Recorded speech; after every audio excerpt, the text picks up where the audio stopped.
I found two of my old schoolfellows with him. They seemed to be discussing an important matter.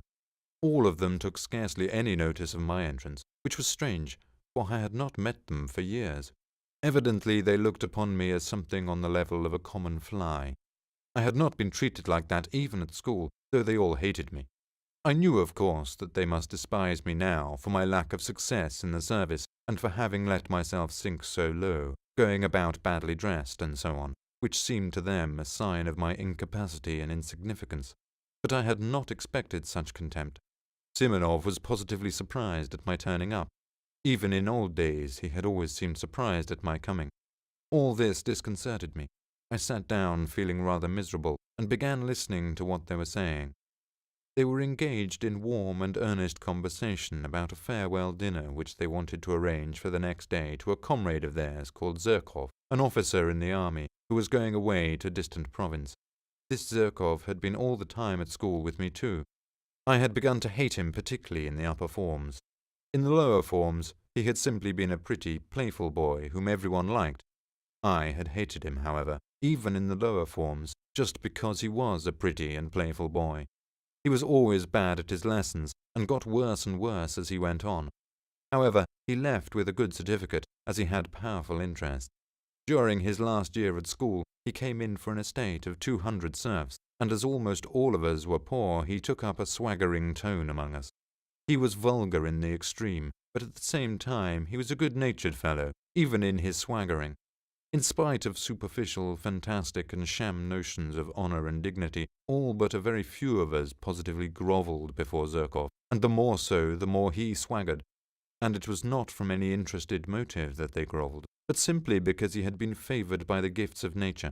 Moreover, it was, as it were, an accepted idea among us that Zherkov was a specialist in regard to tact and the social graces. This last fact particularly infuriated me.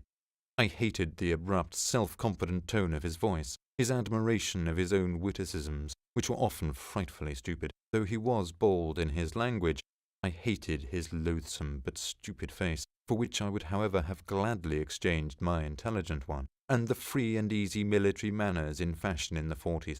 I hated the way in which he used to talk of his future conquests of women. He did not venture to begin his attack upon women until he had the epaulettes of an officer, and was looking forward to them with impatience, and boasted of the duels he would constantly be fighting. I remember how I, invariably so taciturn, suddenly fascinated upon Zherkov, when one day, talking at a leisure moment with his schoolfellows of his future relations with the fair sex, and growing as sportive as a puppy in the sun, he all at once declared that he would not leave a single village girl on his estate unnoticed, that was his droit de seigneur, that if the peasants dared to protest, he would have them all flogged and double the tax on them, the bearded rascals. Our servile rabble applauded, but I attacked him, not from compassion for the girls and their fathers, but simply because they were applauding such an insect. I got the better of him on that occasion, but though Zherkov was stupid, he was lively and impudent, and so laughed it off, and in such a way that my victory was not really complete. The laugh was on his side. He got the better of me on several occasions afterwards, but without malice, jestingly, casually. I remained angrily and contemptuously silent, and would not answer him. When we left school, he made advances to me. I did not rebuff them, for I was flattered, but we soon parted, and quite naturally. Afterwards, I heard of his barrack-room success as a lieutenant, and of the fast life he was leading. Then there came other rumours of his successes in the service. By then, he had taken to cutting me in the street, and I suspected he was afraid of compromising himself by greeting a personage as insignificant as me. I saw him once in the theatre, in the third tier of the boxes. By then he was wearing shoulder-straps. He was twisting and twirling about, ingratiating himself with the daughters of an ancient general. In 3 years he had gone off considerably, though he was still rather handsome and adroit. One could see that by the time he was 30 he would be corpulent. So it was to this Zherkov that my schoolfellows were going to give a dinner on his departure.